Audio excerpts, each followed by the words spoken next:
Slow and tanky versus fast and squishy. It's a dichotomy as old as time, and it's certainly an interesting one in the Slaanesh versus Nurgle matchup.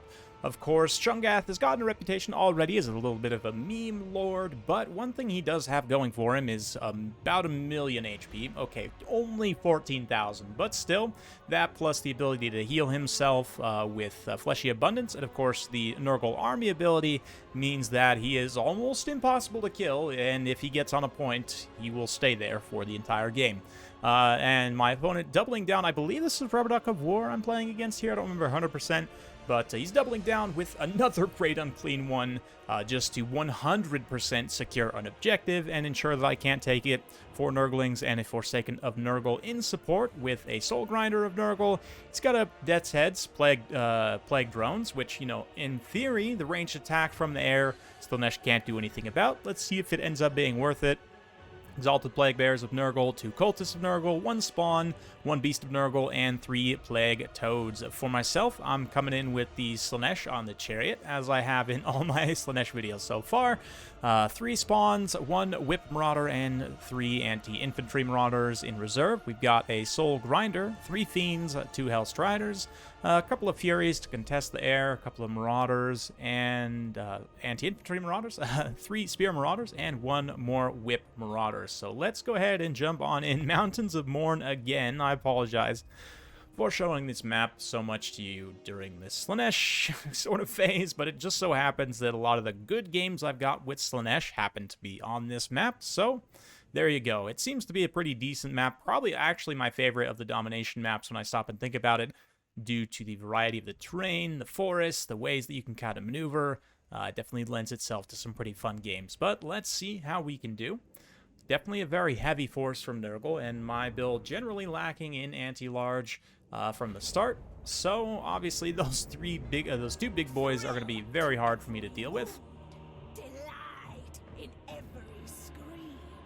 Delight in every scream.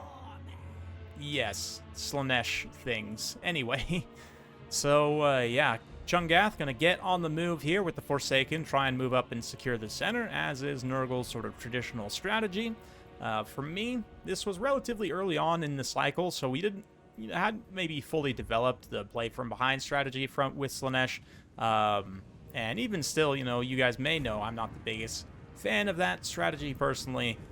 So let's see how I can execute with doing something a little bit different. I'm not 100% sure about the spawn. Slaanesh spawn seemed to be, in my opinion, the weakest variant of spawn. I mean, they do have 160 weapon strength with devastating flanker on 30 charge, which is okay. 30 going up to 60, you know, on that side and rear charge is all right. But like, you think about Tzeentch spawn have barrier and armor sundering, which just makes them hilariously overpowered. Nurgle spawn can heal and also have poison. Khorne spawn have almost 200 weapon strength. So really, in my opinion, the devastating flanker is sort of minorly weak for the spawn of Slaanesh, but let's see how they can do here. Nurgle doesn't have much armor at all, so I figured the non-AP damage of the flank and the flanker perhaps could be good here with the spawn of Slaanesh. Fiends generally are a better choice for Monstrous Infantry for Slaanesh, which you kind of lack another comparable option for most other demon factions. In fact, thinking about it, I mean, Minotaurs of Khorne are way more expensive, so they're not exactly comparable, but anyways, the Herald gonna get in here, summon up some Furies, get a nice side charge into those Forsaken. I believe we did actually get the Devastating Flanker attribute to proc there. Go ahead and pull away from that, and then bring these Furies in here. I said pull away. Come on, pull away. There we go. Yeah, there we go. Now, we're going to pull away, come back around, get a little side charge in here once again to the Forsaken. The spawns moving up, trying to secure the center objective. This is, you know, probably not the ideal way to play Slaanesh, is to directly contest Nurgle on the center objective. But we've got enough forces in here. We're absolutely mauling the Nurglings and the Forsaken there. Obviously, Kugath is going to be almost impossible for me to kill, but if we can at least get rid of all the infantry support, I can still out-capture weight him. Meanwhile, the other big boys coming on over, and I'm going to bring in some Fiends as well to start to provide that soporific musk. With that active, I mean, the Great Unclean One's 50-40 on stats, which is really not amazing. Also got some Whip Marauders moving over to try and secure point number 3. They can easily deal with Nurglings. themselves. So here we've got that Locus of Grace. Physical resistance does help against the Forsaken here at the very least, and I mean melee defense helps against everyone, right? So 60 melee defense on those Spawn of Slaanesh is actually pretty tanky with that. Generally, it's tough to get high defense units as Slaanesh. You do have a few options, but we'll watch as the Beast of Nurgle and Kugath here duke it out. Kugath just absolutely puking all over my spawn here. Plucking out his nuclear belly button lint and just tossing it straight down. Nice Curse of the Slug here. Hits all of these units just to make sure they aren't able to get away from Kugath. We did also bring in, what else? Nothing yet. So the Whip Marauder's moving up. Oh yeah, some Furies move in here. And this is actually a horribly cost-inefficient trade for me. Nurglings, Furies into Nurglings. Just really, really bad, to be honest. Very cost inefficient. Meanwhile, over here, Plague Toads, even with the Fascination mill costs, are still able to do a lot of damage to those Hellstriders, so that's fine. Don't really have anything to use Pendulum on right now. Not really a whole lot of infantry or anything. Although we are getting some Summoned Plague Bears and some more Nurglings coming in as well.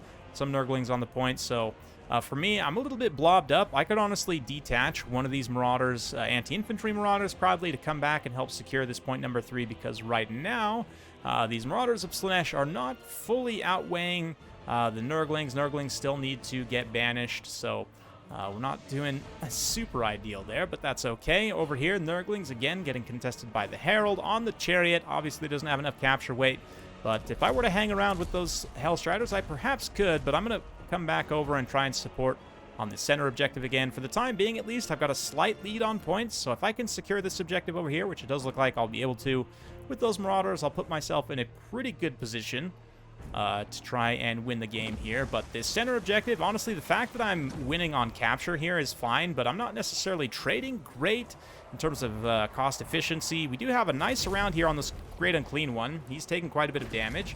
Not really doing a whole lot of damage back, especially with that Locus of Grace active, giving, again, 60 melee defense to the Fiends as well. But yeah, we're just kind of wet noodling each other for the time being, which is, I think, in Nurgle's favor, to be honest. But anyway, yep, gone ahead and captured a little bit of a UI bug there. We captured the point number 3.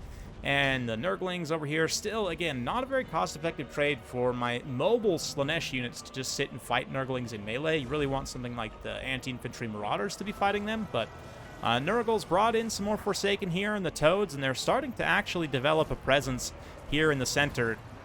Kugath here, Mr. Kugath, has taken literally almost no damage, so that's a problem for me for sure. And this other Great Unclean one after that heal is still looking quite healthy, so we're going to bring in an anti-large Soul Grinder, 520 weapon strength, and 25 bonus versus large. We should be able to actually get some good DPS on that Great Unclean one and perhaps finish it off.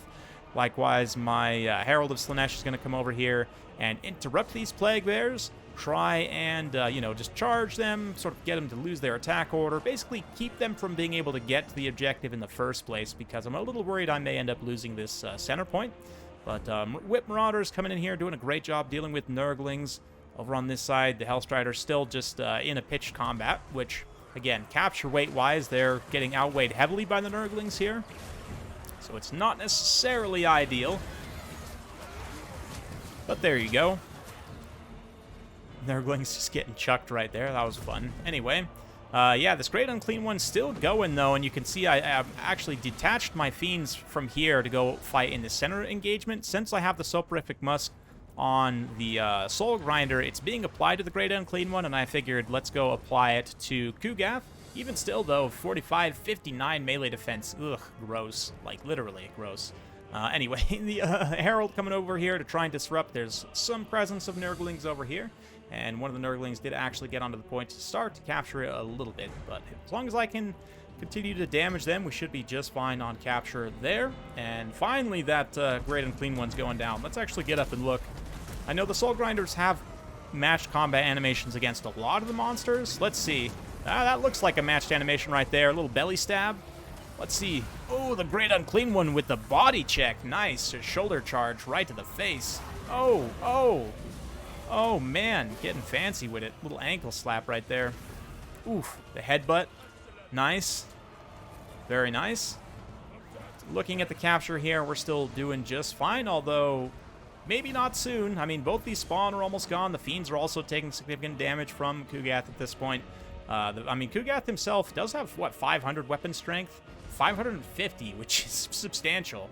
The AP values, again, don't matter too much except against Soul Grinders, but still, very impressive stuff. Just high overall damage, regardless if it's AP or not, is what's good against Slaanesh. Great Unclean One goes down, though, so we can move the Soul Grinder into melee to try and finish off like this Beast of Nurgle and perhaps even Kugath himself. But here I make a pretty critical error, and I don't actually notice that the Nurglings have captured this objective, so my opponent is now gaining on me in terms of victory tickets. I eventually do notice, but, you know, not pulling my Marauders back in time to even prevent the capture in the first place is definitely a little bit of a mistake. And then, again, I give attack order on the Nurglings, and then as soon as they disintegrate, attack order drops, and I have to get another movement order in. Meanwhile, over on this other side, I'm committing some Hellstriders to an engagement just to try and keep the spawn back, but realistically, without infantry, there's not a lot of chance of me capturing. Oh no, I do have some Fiends over here who, again, count as infantry for capture powers, so maybe they can get the job done. We're going to fix the spawn in the front with the Hellstriders and get a nice devastating side charge with the Fiends straight in the Nurgle spawn. So maybe this will actually go okay if we can wipe the Nurgle spawn and the Nurglings. There is the Cultist over here as well, who's responded on his steed. But let's take a look. The point distance is closing. We're now under 700 points difference between the two of us, but I'm just about to get this objective number 3 back.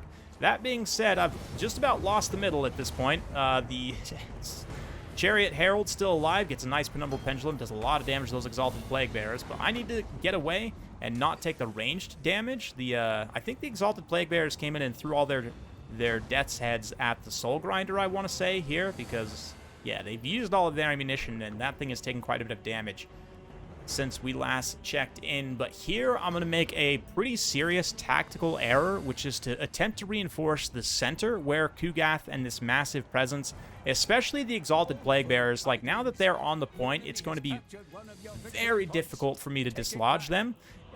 With Kugath doubly so. So really I should be committing these Marauders over to this side objective. Now granted, I can't see these Nurglings in the woods, but I can see the Plague Toads certainly, and taking like especially the Spears, but just all the Marauders to be honest over here to secure this point in hindsight would have been better, because I have this one on lockdown. We were able to beat the spawn with that devastating side charge, and the Herald also coming over to try and help out the Cultist and not allowing her to do so fully. But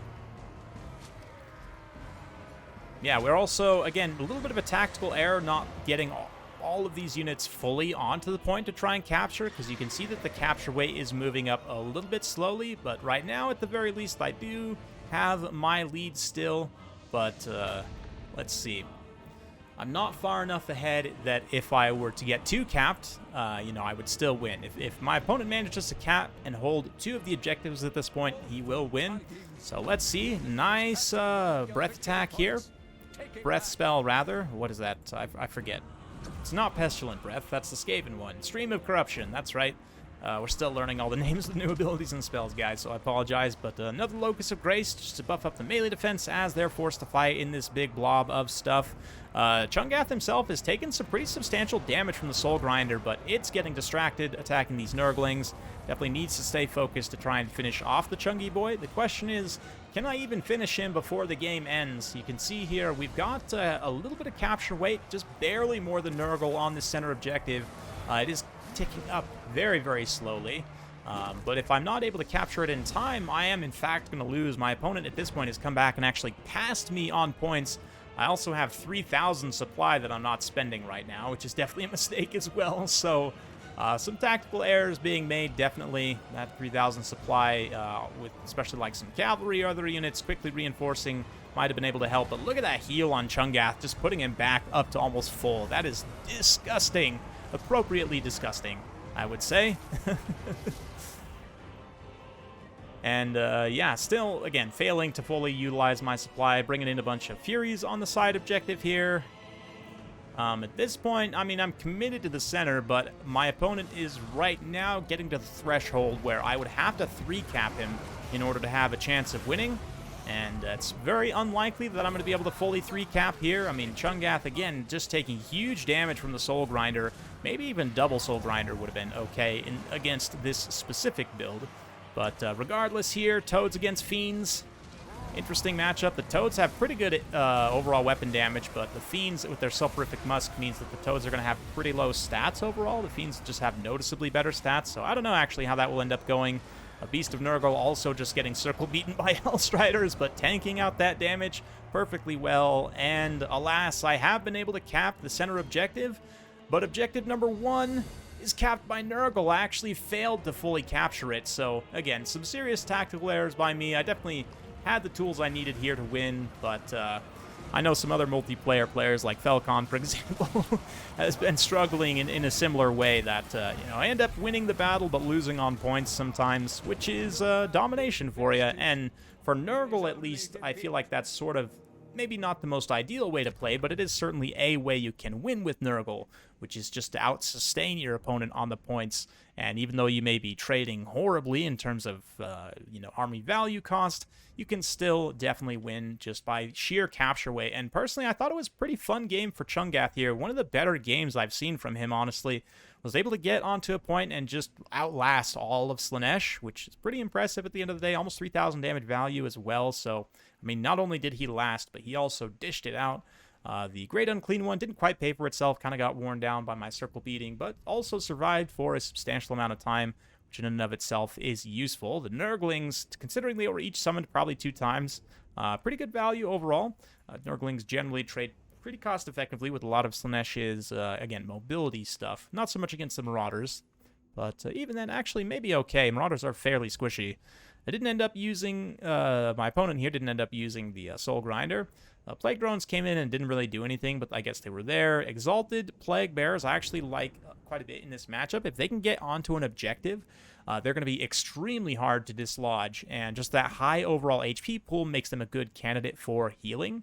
So you can kind of last through the damage of Slaanesh. Also, the Cultists on the horses, I'd have to look at their armor values. I've been taking them on foot just for cost efficiency's sake, but it might be worth it to have the mobility, considering that Nurgle generally lacks such.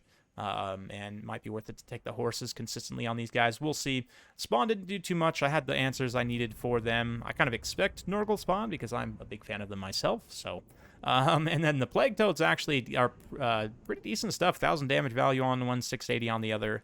So not bad at all. Definitely a very fun game. Well played to my opponent there. Hopefully you guys enjoyed watching that one. If you like this sort of content, be sure to like, subscribe, hit that bell notification button. Every time I upload a new video, you'll be notified. Thanks again. We'll see you next time.